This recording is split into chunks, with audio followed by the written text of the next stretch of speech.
अऊज़ु बिल्लाहि मिनश्शैतानिर्रजीम बिस्मिल्लाहिर्रहमानिर्रहीम। अस्सलामु अलैकुम वरहमतुल्लाहि वबरकातुहू। मेरा नाम हाफिज़ बिलाल अहमद है और आप नब्र का कायदा सीख रहे हैं।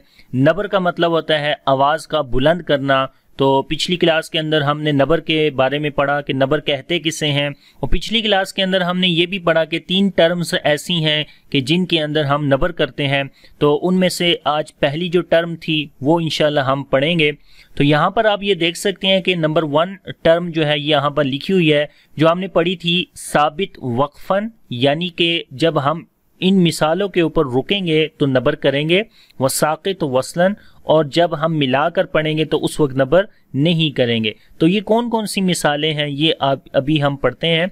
और इंग्लिश में लिखा है इट रिमेन्स व्हेन स्टॉपिंग, यानी नबर होगा जब स्टॉप करेंगे, लेकिन नबर उस वक्त नहीं होगा जब हम यहाँ पर मिलाकर पढ़ेंगे। ये 2 ऐसी जगहें हैं जहाँ पर जब हम रुकेंगे तो नबर करेंगे, लेकिन जब मिलाकर पढ़ेंगे तो नबर की ज़रूरत नहीं होगी। तो नंबर 1 है शद वाले हर्फ पर रुकना, यानी कि जिस हर्फ के ऊपर शद आए और वहां पर आप क्या कर रहे हैं, रुक भी रहे हैं। ठीक है, तो रुकना क्या है, लाजमी है।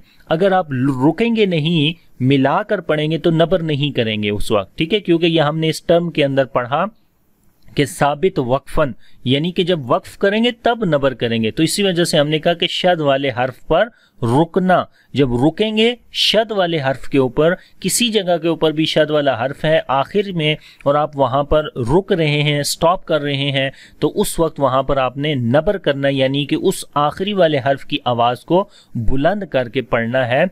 और लेकिन जब उसी जगह के ऊपर हम मिलाकर पढ़ेंगे तो उस वक्त नबर नहीं करेंगे।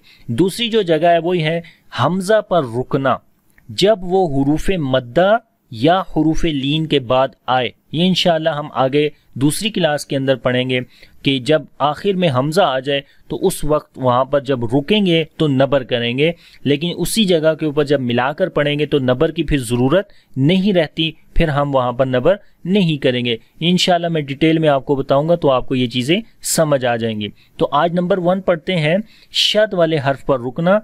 तो पहले तो ये समझ लें कि शद वाला हर्फ बनता कैसे है।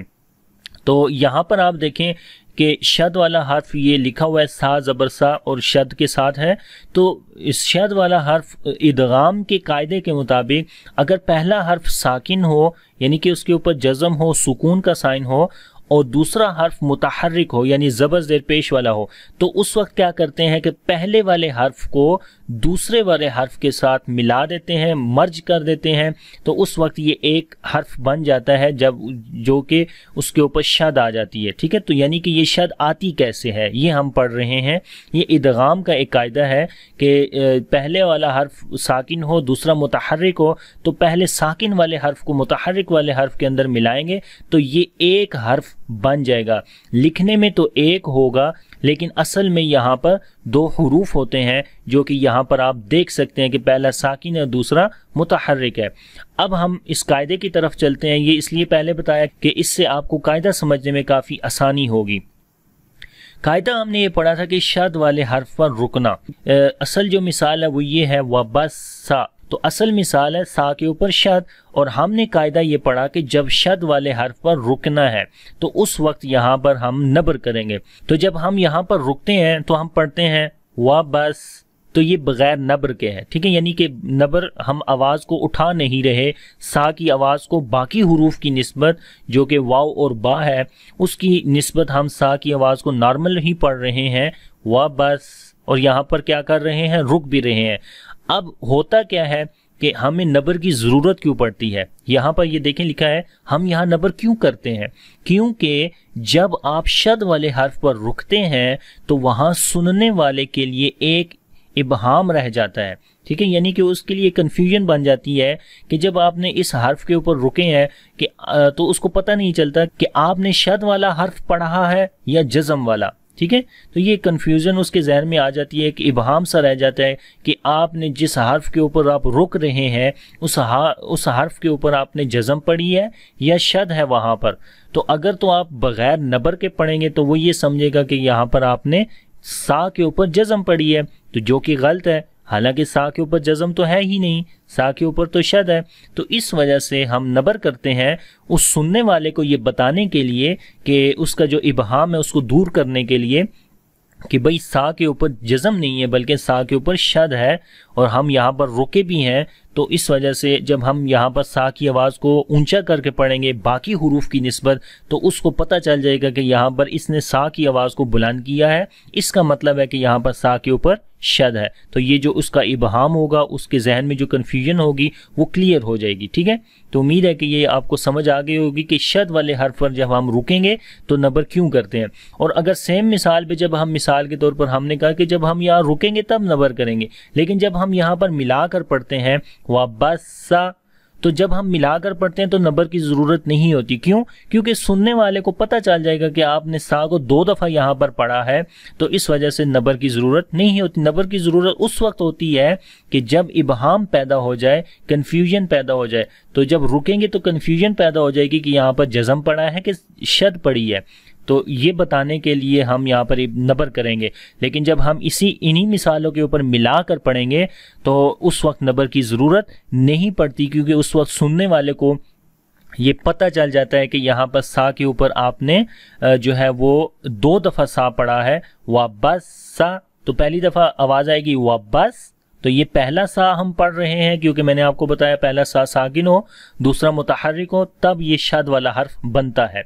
तो अब जब हम वाबस करेंगे तो इसका मतलब पहला सा हम पढ़ रहे हैं, और जब हम सा करेंगे वाबस सा, तो सा जब करेंगे तो इससे पता चल जाएगा कि दूसरी दफ़ा आपने सा पढ़ा है, वाबस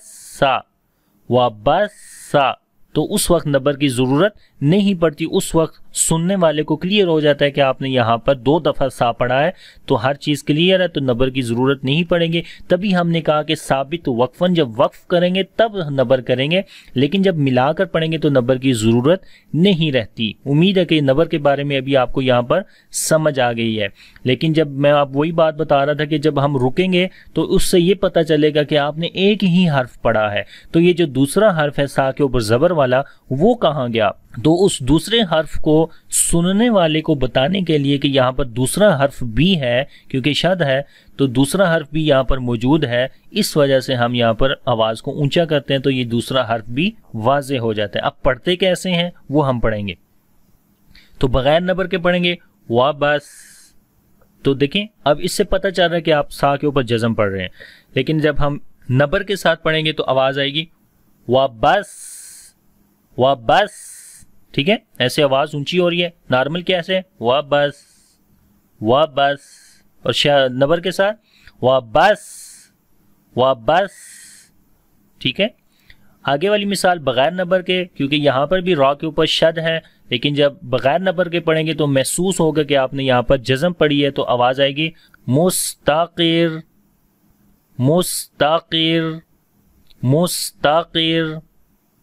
क्योंकि यहाँ पर शद है तो दूसरा हर्फ सुनने वाले को बताने के लिए कि यहाँ 2 हर्फ हैं, तो ऊंचा करेंगे रॉ की आवाज़ को नबर के साथ, यानी कि नबर रॉ की खाली आवाज़ ऊंची करेंगे बाकी हुरूफ की निस्बत, तो पढ़ेंगे मुस्ताकिर।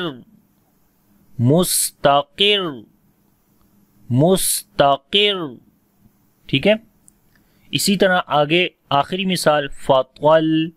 अगर नॉर्मल पढ़ेंगे बगैर नबर, विदाउट नबर यानी बगैर नबर के, तो आवाज़ आएगी फातवाल।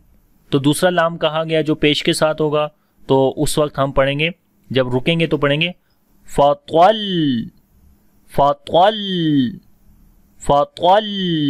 ठीक है, तो लाम की आवाज़ को ऊंचा करेंगे। तो ये बेसिकली नबर है। तो उम्मीद करता हूँ आपको ये टर्म समझ आ गई होगी कि जब शद वाले हर्फ पर हम रुकते हैं तो उस वक्त वहाँ पर नबर किया जाता है। अब यहाँ पर एक और नोट लिखा हुआ है कि जब शद वाले हर्फ पर रुकें तो वहाँ 2 जगहों पर इस्तिस्ना है, यानी कि 2 जगहें ऐसी हैं कि जब वहाँ पर हम रुकेंगे और शद वाला हर्फ भी हो तो उस वक्त वहाँ पर नबर नहीं करेंगे, क्योंकि अभी क्लास काफ़ी लंबी हो गई है, तो वो इंशाल्लाह अगली क्लास के अंदर मैं आपको इसकी जो इस्तिस्ना है, यानी इन जब शद वाले हर्फ के ऊपर हम रुकेंगे तो उस वक्त वहाँ पर नबर की ज़रूरत नहीं होती, तो वो कौन कौन सी जगहें हैं, वो इस्तिस्ना यानी एक्सेप्शंस कौन सी हैं, वो इंशाल्लाह अगली क्लास में आपको बताऊंगा। तो क्लास क्योंकि बहुत ज़्यादा लंबी ना हो जाए इस वजह से अब ये क्लास यहाँ पर ही ख़त्म करूँगा। अगली क्लास के अंदर इंशाल्लाह मैं उन इस्तिस्ना जगहों के बारे में आपको बताऊँगा कि जहाँ पर अगर हम रुकते हैं तो नबर की ज़रूरत नहीं होती है। ठीक है, तो आपका बहुत शुक्रिया कि आपने क्लास आखिर तक देखी, और इसी तरह अगली क्लास के साथ भी जो है वो शुरू से आखिर तक ज़रूर देखिएगा। मिलते हैं अगली क्लास के अंदर। अगर वीडियो अच्छी लगे तो लाइक और शेयर ज़रूर करिएगा, इससे मेरा हौसला जो है वो बढ़ता है। बाकी आपका कुछ भी नहीं जानने वाला, लाइक और शेयर ज़रूर कर दीजिएगा, और ताकि मज़ीद इसी तरीके से मैं और तजवीद के जो रूल्स हैं वो भी अच्छे तरीके से एक्सप्लेन कर सकूँ। बहुत शुक्रिया आपका।